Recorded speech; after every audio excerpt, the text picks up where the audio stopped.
નમસ્કાર મિત્રો, સ્વાગત છે તમારું આજના તાજા સમાચારોની અંદર। તો મિત્રો આજે આપણે આજના આ વિડીયોમાં ખેડૂતો માટે મોટી ખુશખબર આવી ગઈ છે। દેવા માફીને લઈ મોટા સમાચાર આવ્યા છે અને રેશન કાર્ડને લઈ પણ મિત્રો મોટી જાહેરાતો કરવામાં આવી ગઈ છે અને મિત્રો હવામાન વિભાગે પણ આગાહીઓ કરી દીધી છે, જેની સંપૂર્ણ માહિતી આજના આ વિડીયોમાં મેળવીશું। તો જે પણ મિત્રો આપણી આ ચેનલની અંદર નવા આવ્યા છે તે મિત્રોને ખાસ વિનંતી કરીશ કે ચેનલને મિત્રો જરૂરથી સબસ્ક્રાઇબ કરી લેજો। આજના મિત્રો પ્રથમ સમાચારની વાત કરીએ તો ખેડૂતોને હવે ખાતામાં સબસિડી જમા થશે તેવા મોટા સમાચાર મિત્રો સામે આવી ગયા છે, જેની મિત્રો સંપૂર્ણ માહિતી મેળવીએ તો સરકારનું મિત્રો એવું માનવું છે કે ખેડૂતોને જો ખાતરની સબસિડી ડીબીટી દ્વારા એટલે કે મિત્રો બેંકમાં સીધી આપવામાં આવે તો ખેડૂતોને વધારો જોવા મળશે। કેમ કે મિત્રો કેન્દ્રીય મંત્રી શિવરાજસિંહ ચૌહાણે સોમવારે મિત્રો આ જણાવ્યું હતું કે ભવિષ્યમાં ડીબીટી દ્વારા મિત્રો ખાતર, બીજ અને કૃષિ સાધનો ઉપર સબસિડી આપવાનું વિચારી રહ્યા છીએ। તેમણે મિત્રો કહ્યું હતું કે સરકાર ખાતરની સબસિડી એટલે કે મિત્રો 2 લાખ કરોડ રૂપિયા સુધીનો આમાં મિત્રો ખર્ચ પણ કરવાની છે। જો સબસિડીની રકમ સીધી ખેડૂતોના ખાતામાં એટલે કે ડીબીટી દ્વારા જમા કરવામાં આવે છે તો ખેડૂતોને મિત્રો વધારે ફાયદો જોવા મળશે। એટલે કે બેંકમાં મિત્રો પૈસા ડાયરેક્ટ સીધા ખેડૂતોને આવે, રોકડા આપવામાં આવે છે તેવા મિત્રો બેંકમાં આપવામાં આવે તો ખેડૂતોને બેંકમાં પણ આનો ફાયદો જોવા મળી શકે છે। ત્યારબાદ મિત્રો મહત્વના સમાચારની વાત કરીએ તો બેવડી ઋતુએ ગુજરાતવાસીઓને મિત્રો અકળાવી દીધા છે। ગુજરાતમાં મિત્રો છેલ્લા કેટલાક દિવસોથી ગરમી તો સાંજે મિત્રો ઠંડી પડી રહી છે। મિત્રો ઠંડીનો અનુભવ પણ જોવા મળી રહ્યો છે। મિત્રો દિવસે ગરમી પડી રહી છે, સાંજે ઠંડી પડી રહી છે, બંને ઋતુઓ ભેગી અત્યારે મિત્રો જોવા મળી રહી છે। જોકે મિત્રો છેલ્લા મિત્રો 24 કલાક દરમિયાન પવનની ગતિ પણ ધીમી પડતા તાપમાનમાં વધારો જોવા મળી રહ્યો છે અને ઠંડીનું જોર પણ ઘટી ગયું છે। હવામાન વિભાગ મુજબ મિત્રો આગામી 5 દિવસ વાતાવરણ શુષ્ક રહેવાની પણ આગાહીઓ કરવામાં આવી ગઈ છે। જ્યારે મિત્રો બપોર સુધી સામાન્ય કરતાં થોડા અંશે ગરમી મિત્રો વધવાની છે, જ્યારે પવન પણ ધીમો ફૂંકાશે અને તાપમાનમાં પણ મિત્રો વધારો થતાં ગરમીનો પારો પણ મિત્રો વધવાનો છે। જ્યારે મિત્રો અંબાલાલ પટેલે પણ મોટી આગાહીઓ કરી છે કે આ બદલાતી ઋતુમાં મિત્રો રોગચાળો ફેલાવાની મિત્રો આગાહીઓ કરવામાં આવી ગઈ છે। મિત્રો અંબાલાલ પટેલે જણાવ્યું કે આ બંને ઋતુઓ જ્યારે ભેગી થાય છે ત્યારે રોગચાળો ફેલાવાની સંભાવનાઓ રહે છે।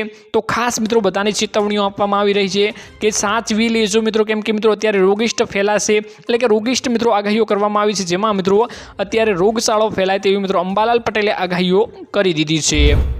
ત્યારબાદ મિત્રો મહત્વના સમાચારની વાત કરીએ તો રેલવેના 3 નંબરો મિત્રો સેવ કરીને રાખજો, ખૂબ જ કામ લાગશે મિત્રો।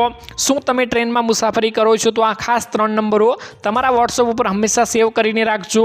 જેમાં મિત્રો પહેલા નંબરની વાત કરીએ તો 9881 193322 આ નંબર દ્વારા મિત્રો તમે ટ્રેનની ટિકિટ બુક કરાવી શકો છો। જ્યારે મિત્રો 87 50 00 13 23 આ નંબર દ્વારા મિત્રો તમે ટ્રેનમાં બેસીને જ જમવાનો ઓર્ડર કરી શકો છો। જ્યારે મિત્રો ત્રીજા નંબર છે 138 આ નંબર દ્વારા તમે ટ્રેનમાં જ મેડિકલની સેવા ઉપલબ્ધ કરાવી શકો છો। એટલે કે મિત્રો આ 3 નંબર સેવ કરીને રાખશો તો તમને ટ્રેનમાં ખૂબ જ કામ લાગશે।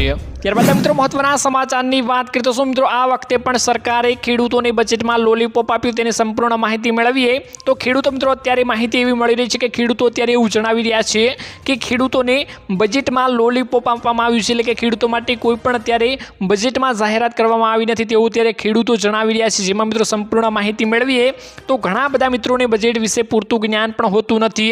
બજેટ એક દિવસની અંદર જાહેર નથી થતું મિત્રો, પરંતુ તેના તબક્કાઓમાં મિત્રો તેને જાહેર કરવામાં આવે છે। જેમ કે મિત્રો આપણને ખબર જ છે ખેડૂત ભાઈઓ 2000 રૂપિયાના હપ્તાને વધારવાની રાહ જોઈને બેઠા હતા। સાથે સાથે લોકોને એવી પણ આશાઓ હતી કે ખેડૂતોની લોન માફી કરવામાં આવશે અને ખેડૂતોને દેવા માફ કરી આપવામાં આવશે અને બજેટમાં જાહેરાતો કરવામાં આવશે, પરંતુ હજી સંપૂર્ણપણે બજેટ મિત્રો જાહેર કરવામાં આવ્યું નથી।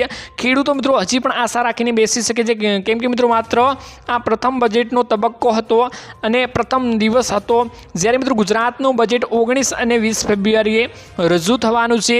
સંપૂર્ણ બજેટ પૂર્ણ ન થાય ત્યાં સુધી આપણે કોઈ અંદાજ ન લગાવી શકીએ કે ખેડૂતો માટે અત્યારે કોઈ જાહેરાત કરવામાં આવી નથી, કેમ કે મિત્રો ગુજરાતનું હજી બજેટ જાહેર થવાનું બાકી છે। તો ગુજરાતમાં કંઈ પણ મિત્રો ખેડૂતો માટે જાહેરાત કરવામાં આવી શકે છે।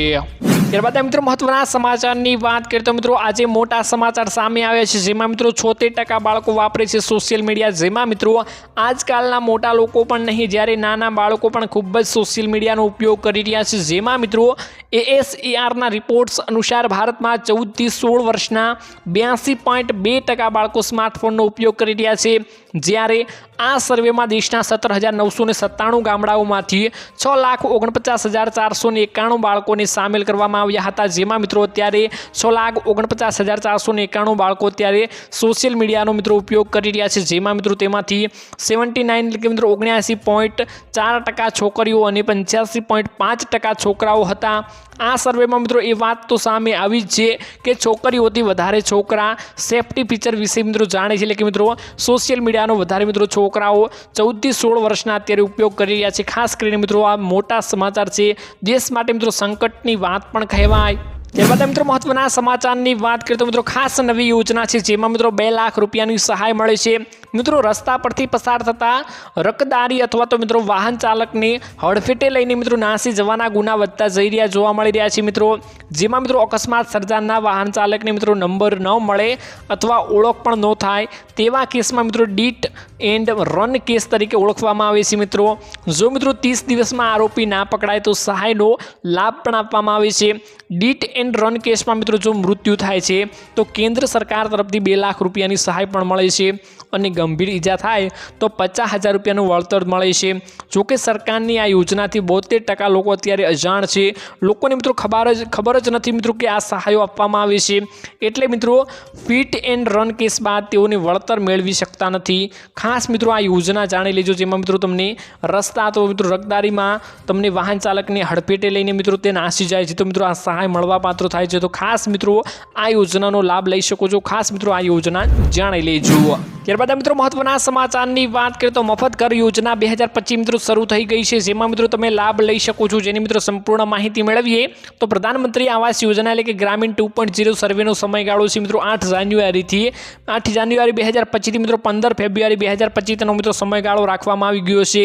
જેની મિત્રો કોને પાત્રતા છે, જે પાત્રતા ધરાવતા છે તેમને મિત્રો વિગતવાર માહિતી મેળવી તો કયા લોકો પાત્રતામાં ધરાવી શકે છે તેનું મિત્રો સંપૂર્ણ માહિતી મેળવીએ તો મિત્રો પહેલા નંબરમાં આવે છે અરજદારનું આવાસ કાર્ય અથવા મિત્રો આવાસ વિહોણા હોવા જોઈએ.